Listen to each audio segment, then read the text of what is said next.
É, Hoje a gente vai dar continuidade lá em Hebreus, capítulo 9.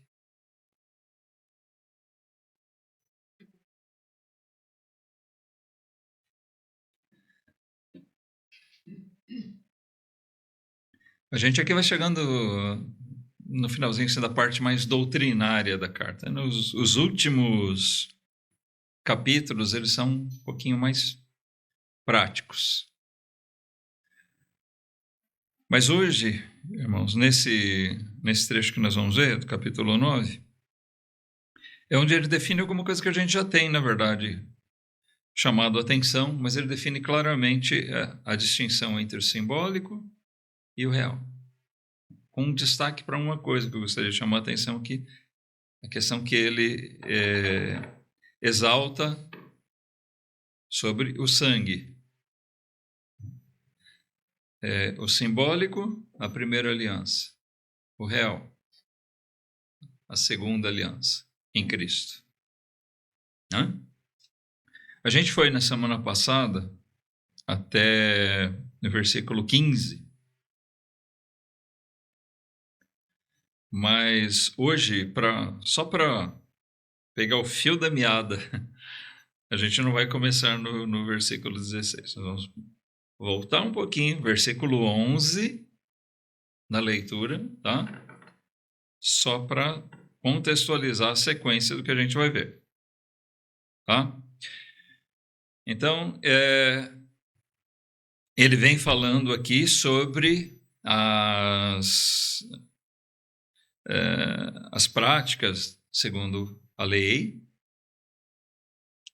os rituais que eram feitos, como ele diz aqui no versículo 10, comidas, bebidas, várias abluções, derramamentos de líquido, né? Sangue, também água, impostas até o tempo da correção, ou seja, o dia que Deus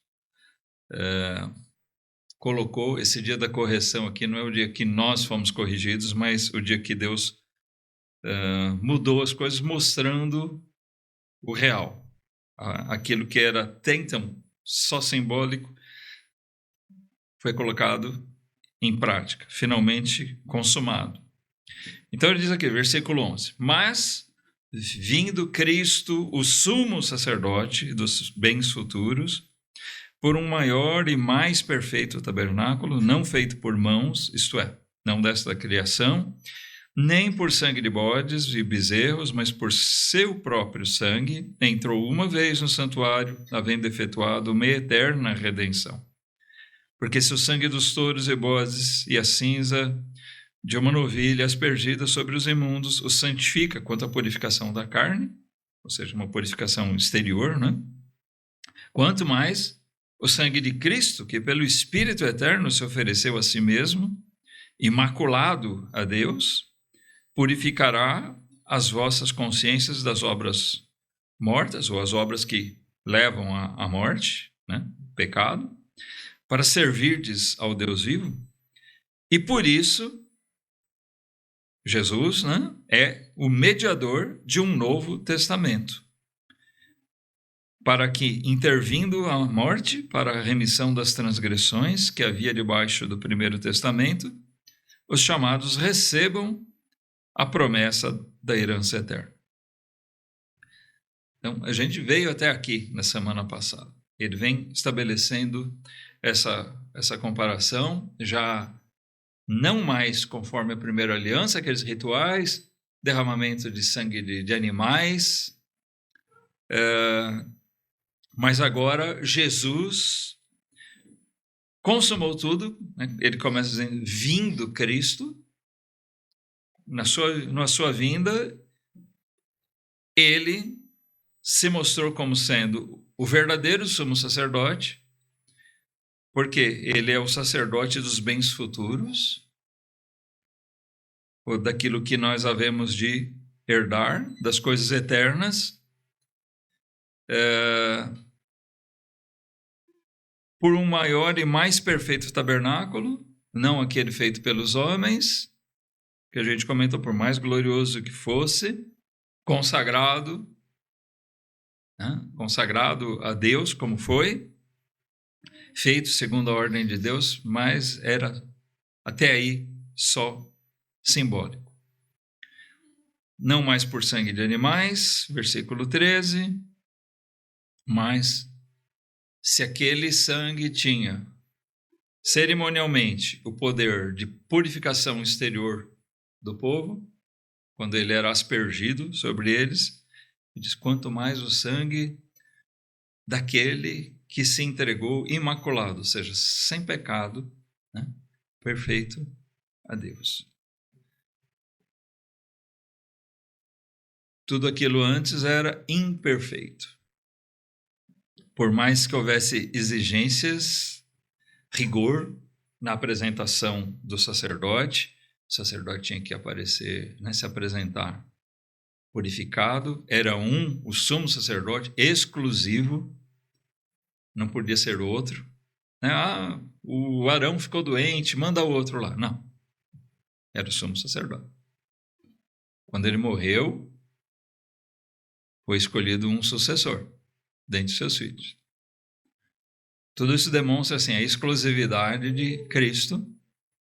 Só que tinha uma coisa, o Arão, o sacerdote, ele era imperfeito, ele era pecador. Ele tinha que fazer aquilo várias vezes para relembrar. Né? Todo ano ele entrava lá no lugar santíssimo. Aqueles rituais eram cumpridos periodicamente. Tinha coisas que eram feitas todos os dias, coisas que eram feitas anualmente, e em algumas festas específicas.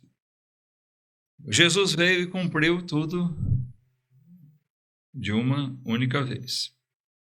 No versículo 15, que foi o último que a gente viu, fala, por isso ele é o mediador de um Novo Testamento. O papel de mediador, ele reflete, irmãos, o papel do sacerdote. Vamos lembrar disso, tá?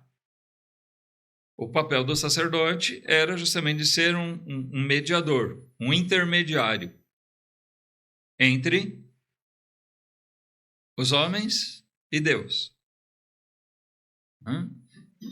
Eu costumo dizer, é interessante que a Bíblia coloca, o sacerdote ele tinha um papel de interceder pelos homens junto a Deus. O profeta era diferente, né? Ele era também um tipo de mediador. O profeta era alguém que trazia de Deus para os homens.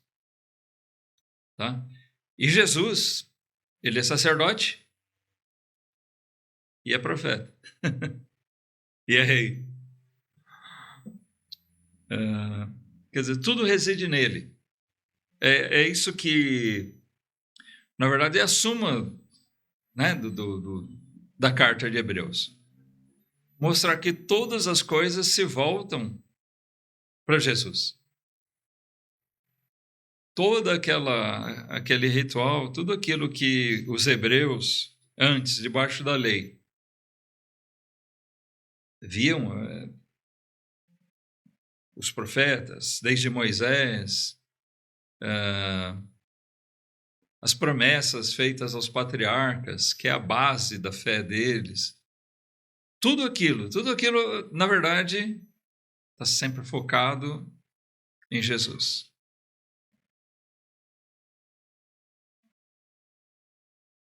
Tudo tem como ponto de conexão a pessoa de Jesus. Então, ele é o mediador desse Novo Testamento. Ele vai falar aqui sobre testamento no sentido que a gente conhece mesmo. O que é um testamento? Quando alguém tem bens, tem uma herança, ele pode, em vez de deixar isso, depois que ele morrer, partir para um inventário, né, que falam. Bom, aí judicialmente vai se determinar quanto cabe, segundo as leis, para cada um. Deixou viúva, tem quantos filhos, né, vai dar a parte de cada um. Existe a possibilidade da pessoa fazer um testamento. ele determina, olha, eu quero deixar meus bens para essa ou aquela pessoa.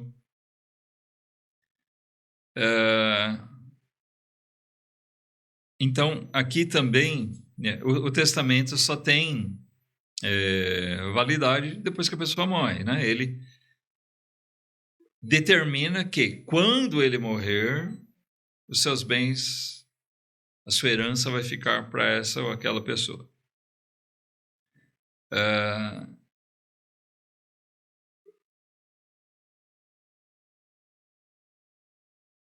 Para que haja a validação de um testamento, é necessário que ocorra a morte. Ele usa essa figura aqui. A mesma palavra que é usada para testamento, nesse sentido, é a palavra que geralmente é usada para aliança. Tá? Uma aliança é um pouquinho diferente, né? Porque ela fala, vamos dizer assim, de um acordo estabelecido. Deus estabeleceu aliança com Abraão. Ele fez promessas, se comprometeu a fazer aquilo, né? E Abraão, assim, comprometido na sua fidelidade a Deus. Isso é uma aliança. Um casamento é uma aliança. Duas pessoas fazem um pacto, né, de viverem juntos, de assumir responsabilidades, um para com o outro, de compromisso, de fidelidade. Então, isso é uma aliança. A palavra é a mesma no original, e aqui, a bem da clareza, porque ela serve para as duas coisas, tá? Para testamento, para aliança. Então, a gente geralmente se refere ao Velho Testamento ou ao Novo Testamento na Bíblia, né? Ela é dividida em duas partes, vamos dizer assim. O Velho ou Antigo Testamento, Antiga Aliança, que para o judeu ainda é a que vale, né? Eles não creem no Novo Testamento, mas na verdade fala de duas alianças. O autor de Hebreus aqui, né, e esses hebreus convertidos a quem ele escreve, eles entendem as duas alianças. Na verdade, a primeira aliança era representativa, era simbólica. Ela apresentava uma lei santa, que a gente viu, tá? A lei de Deus é perfeita. Porém, tinha um defeito, a lei tinha um grande defeito. Lembram qual é o defeito da lei? Quem tem que praticar ela. Eu e você somos o defeito da lei. Tá bem? É isso. Nós somos o defeito da lei. A lei é perfeita, é maravilhosa. Se nós cumpríssemos ela, olha, o problema é que ela reside nesse defeito. Sendo assim, ela mostra a nossa incapacidade devido ao nosso pecado. E ela aponta para a necessidade de Cristo sempre. Então, é interessante, é importante observar que na antiga aliança, o hebreu, né, o judeu, muitas vezes não quer enxergar isso, mas ela está o tempo todo mostrando, você é incapaz. Por que tinha que purificar o povo todo ano? Porque todo ano eles caíam nos mesmos pecados, se não piorava, né? E é assim que nós somos. Mas,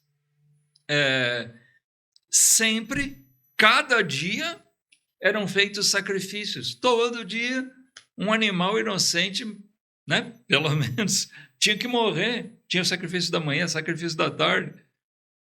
Tinha sacrifícios especiais. Tinham aqueles que levavam voluntariamente sacrifício pelo seu pecado.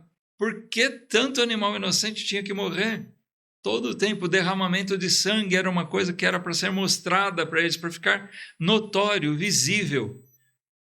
A lei é maravilhosa, mas nós estamos todo dia nos deparando com a nossa pecaminosidade. Já ficava claro no Antigo Testamento o quanto o homem era pecador e quanto ele necessitava da intervenção através do derramamento de sangue de um inocente, de um puro, de um imaculado.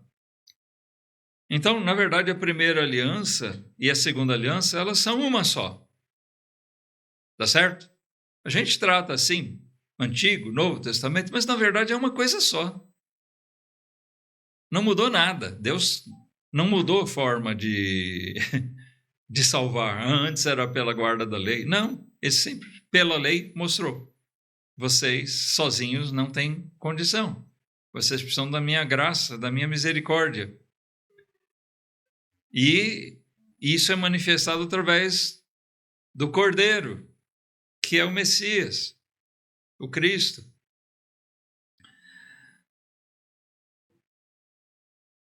Então, quando ele veio, ele cumpriu isso.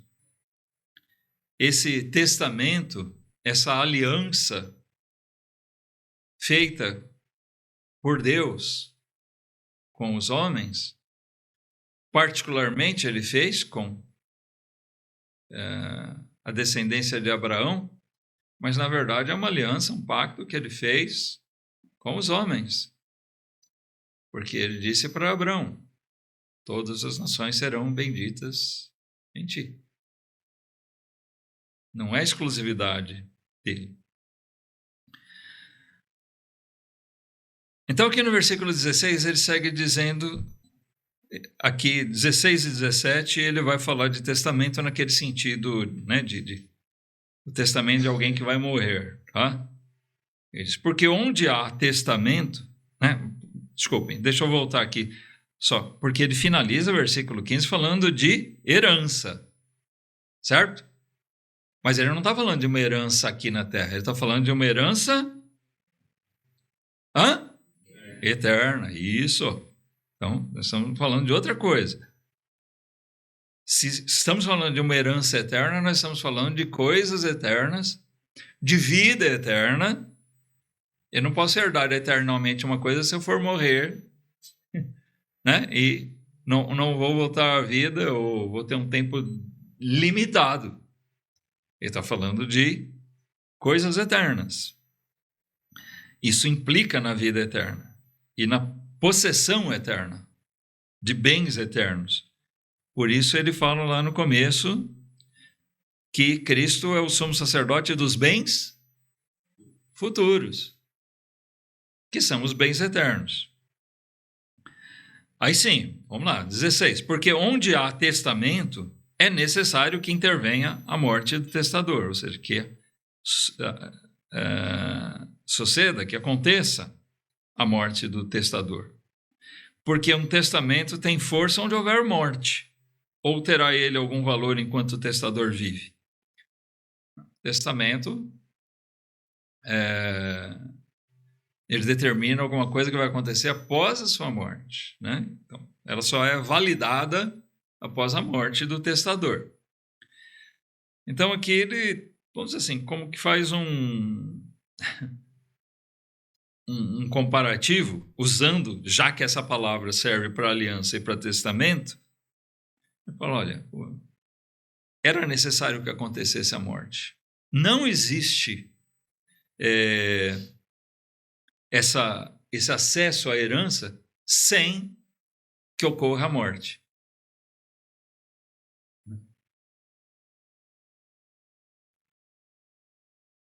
Alguém tinha que morrer. Para Jesus deixar para nós essa herança, era necessário que acontecesse a morte. Então, é basicamente por isso que Jesus diz lá na cruz, está consumado. Ali ele consumou. Essas foram as últimas palavras, né, de Jesus aqui na terra. Ou ainda, né, antes da ressurreição, antes de morrer ali na cruz, vamos dizer. Né, corrigindo o que eu disse, porque depois ele ressuscitou, apareceu e falou mais coisas. Aí, versículo 18, ele diz, porque por isso também a primeira aliança, o primeiro testamento, não foi consagrado sem sangue. Tá? Porque precisava ter morte, e sangue, derramamento de sangue é representativo de morte. É um sinônimo que a gente usa, né? Se você falar de derramamento de sangue, qualquer pessoa entende que é provocar a morte de pessoas. Né? Se eu falar que, olha, hoje em tal lugar o sangue vai rolar. Todo mundo entende o que quer dizer, né? Tem gente que vai morrer ali.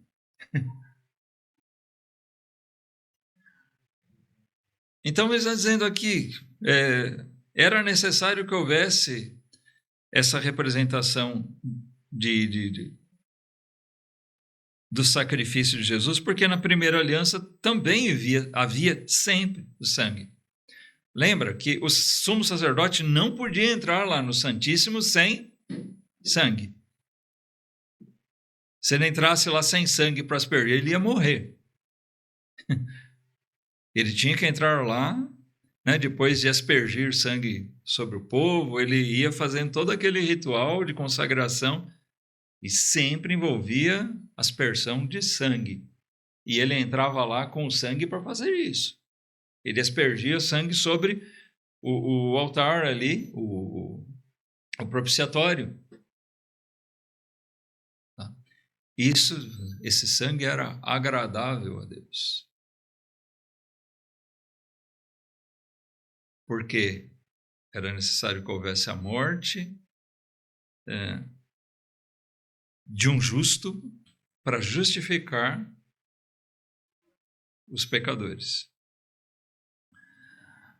Isso era apontado naqueles sacrifícios. Então, todo o ritual praticado na lei não era sem sangue. Tudo era consagrado com sangue. Olha o versículo 19.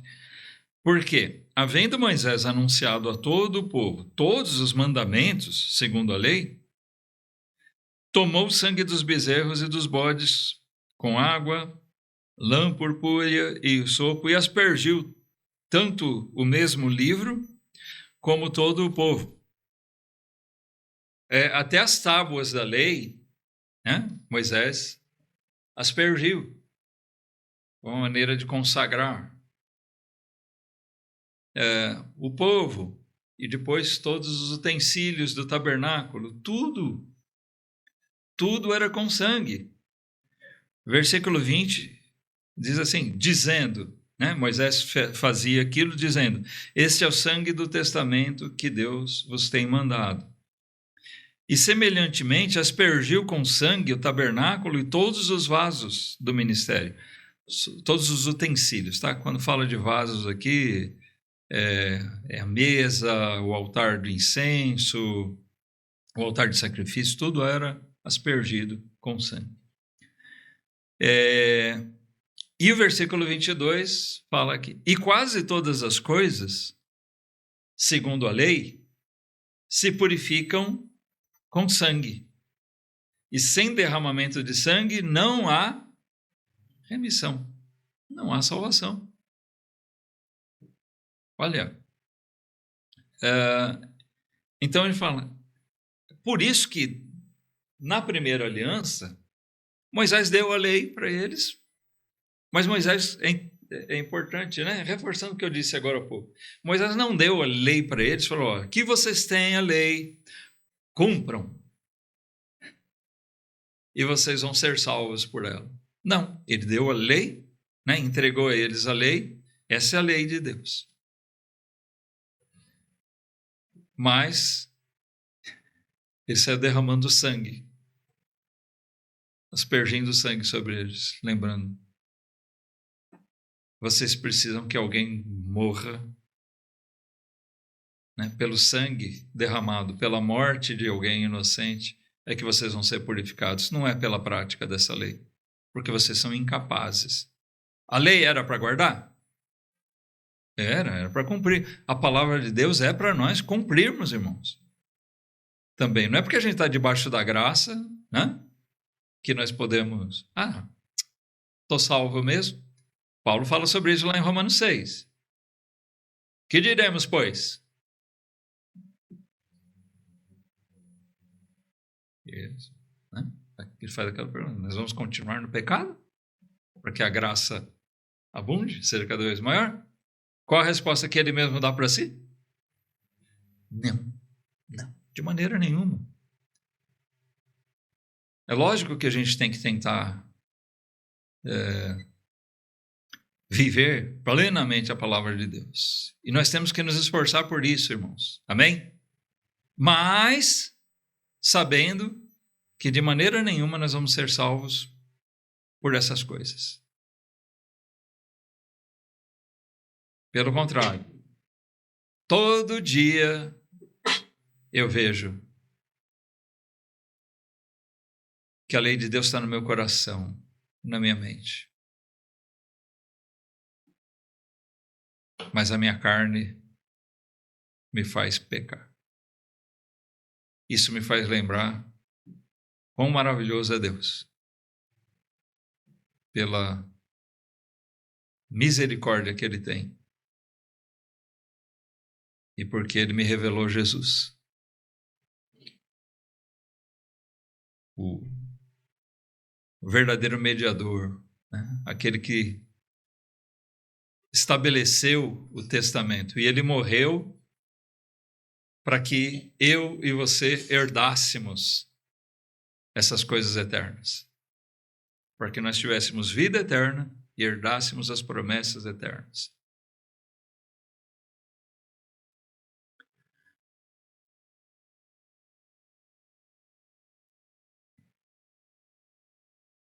Então, no versículo 22, ele chama a atenção que mesmo segundo a lei, quase todas as coisas dentro da lei se purificavam através de sangue.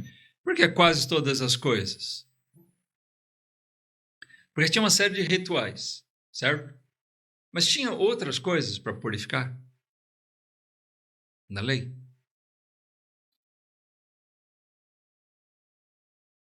Eles usavam em alguns rituais outra forma de demonstrar isso? Vamos lá, agora eu vou esperar a resposta de vocês. Se ninguém responder nada, nós vamos ficar até amanhã aqui.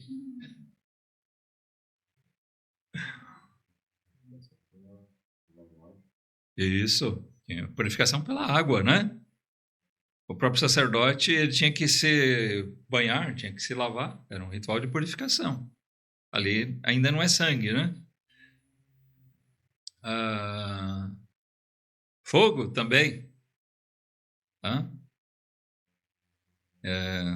Algumas coisas eram queimadas também para purificar, não ficar nada, restos, dejetos. Né? Os animais que eram trazidos em sacrifício, partes dele eram queimadas ali no altar, partes eram ficavam para os sacerdotes, para o sustento deles, partes eram queimadas até em alguns rituais fora do arraial, né? Era levado para fora da cidade para queimar, fora do acampamento, né? No princípio, tá? Mas a maioria das coisas, ele diz aqui, era purificado com sangue nos rituais da lei. Versículo 23. De sorte que era bem necessário que as figuras das coisas que estão no céu assim se purificassem, mas as próprias coisas celestiais com sacrifícios melhores do que estes. Tá? Então, as coisas celestiais, ele está falando aqui, são aquelas reais.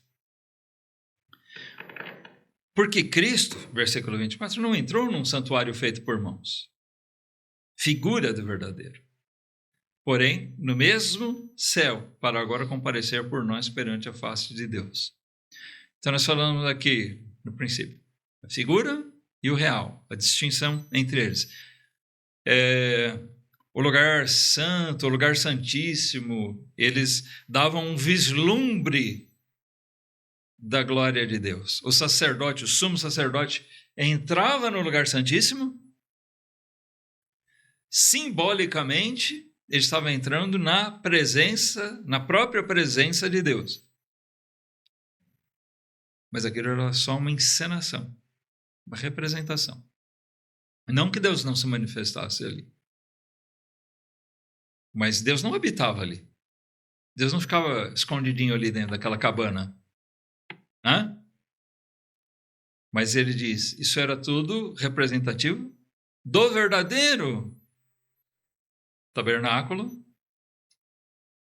onde o Senhor Jesus entra.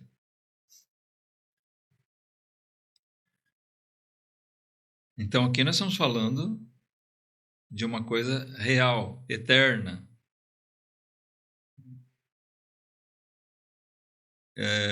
Ele não entrou em um santuário feito por mãos, por homens.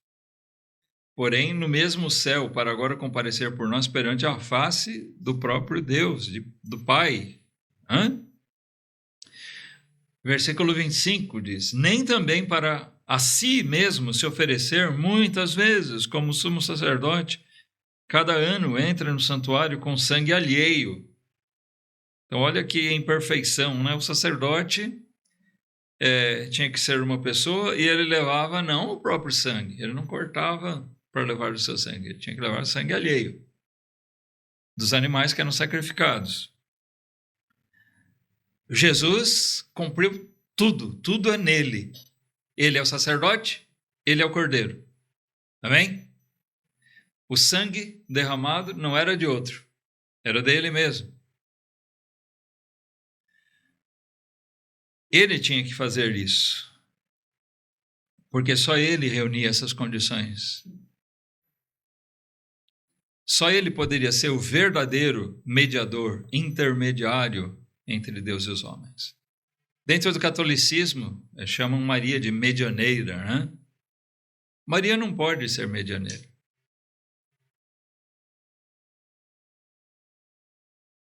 É uma irmã nossa, santa, bem-aventurada entre as mulheres. Mas ela não reúne as condições de ser medianeira. Primeiro, porque ela era pecadora como nós. Segundo, porque ela era estritamente humana. Só Jesus pode ser o verdadeiro intermediário entre as duas partes, Deus e os homens, porque ele é as duas coisas, amém? Só ele reúne essa condição. Só ele é imaculado, sem mancha alguma, sem pecado, sem nada que desabonasse ele, que impedisse, sem qualquer imperfeição.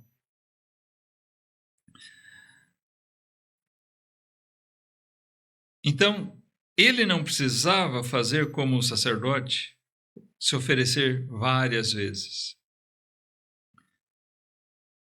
E nem trazer sangue alheio. Versículo 26 diz: de outra maneira, necessário lhe fora padecer muitas vezes desde a fundação do mundo. Mas agora, na consumação dos séculos, uma vez se manifestou para aniquilar o pecado pelo sacrifício de si mesmo. Essa palavra aniquilar, ela é poderosa, irmãos, e é importante aqui, porque aniquilar quer dizer eliminar totalmente. Tá? Extingue, acaba, mata. Não é para reduzir o pecado, é para aniquilar. Então Jesus, com um único sacrifício, feito por ele mesmo, aniquilou o pecado. Para todos aqueles que creem nele, isso é eficaz. E diz o versículo 27, e como aos homens está ordenado morrerem uma vez, vindo depois disso o juízo, assim também Cristo, oferecendo-se uma vez para levar os pecados de muitos, aparecerá segunda vez, sem pecado, aos que o esperam para a salvação. A gente usa muito esse versículo 27 aqui para mostrar para as pessoas que creem na reencarnação, né? Olha, não. A Bíblia é clara com relação a isso. O homem vive uma vez e morre uma vez só. Nós temos aquela morte espiritual, mas aí nós estamos falando de outra coisa, condenação eterna. Mas humanamente falando, fisicamente falando, aos homens está ordenado isso, Deus determinou isso. A gente tem uma vida. Não vai ter segunda chance. Essa doutrina da reencarnação, ela é diabólica, diabólica mesmo. Né? Porque ela faz as pessoas se acomodarem. Não, na próxima encarnação eu eu resolvo, né? Essa questão. Nós não temos uma segunda chance. A gente passa por essa vida uma vez só. E todo homem morre uma vez só. Jesus não foi diferente. Ele veio como homem, viveu como homem aqui, e assim, como homem, ele morreu uma única vez. Não vai voltar para morrer outras vezes. Então, ele se ofereceu uma vez para levar o pecado, ou os pecados de muitos. Quem são esses muitos? Aqueles que o esperam para a salvação, aqueles que creem nele, aqueles que aguardam Jesus, que têm nele o seu Salvador, aqueles que entendem e confiam que Jesus é o seu Redentor. Jesus morreu para que houvesse a remissão dos meus pecados. Eu creio nisso. Essa é a grande verdade essencial que os homens precisam crer, precisam entender. É lamentável que a gente pode se deparar que dentro das próprias igrejas muita gente não entendeu isso ainda. Uma igreja dita cristã muitas vezes tem nos seus bancos, isso se não tiver no púlpito, pessoas que nem creem nisso, que não entenderam isso. Estão lá pregando outra coisa, que Deus vai te abençoar, Deus vai curar você de todas as suas preocupações, todos os seus problemas aqui, vai te dar muito dinheiro, vai te dar muita saúde e tal, e eles não estão olhando para essas coisas. Jesus derramou o seu sangue, não é para você ter um emprego melhor. Amém? Deus derramou o seu sangue, não é para você não ter doença nenhuma. Não ter mais dor de cabeça, dor lombar, câncer, dor de cotovelo. Não, ele morreu para que nós tenhamos vida eterna. O testamento dele é esse: nos deixar as coisas eternas que Deus prometeu. Então, aqui nós vemos a intervenção de Jesus. Tudo aquilo que era feito na lei não deve ser desprezado, irmãos. É gostoso estudar aquelas coisas, mas não por mera curiosidade. É bom que a gente estude, mas com entendimento do que Deus estava revelando ali. Esse é o grande prazer verdadeiro que nós devemos buscar ter ali. O que Deus ensinou para a gente ali? O que Deus estava mostrando? O que foi cumprido? O que é uma realidade hoje na nossa vida? Basicamente, o autor de Hebreus vai começar a falar sobre isso agora. Tá? Então, a partir já do começo do capítulo 10, ele vai mudar um pouquinho o tom da conversa, vamos dizer assim. Tá? Ele vai partir para questões práticas em consequência disso, desse entendimento, desse discernimento que nós temos a respeito de Cristo. Tá? Vamos orar.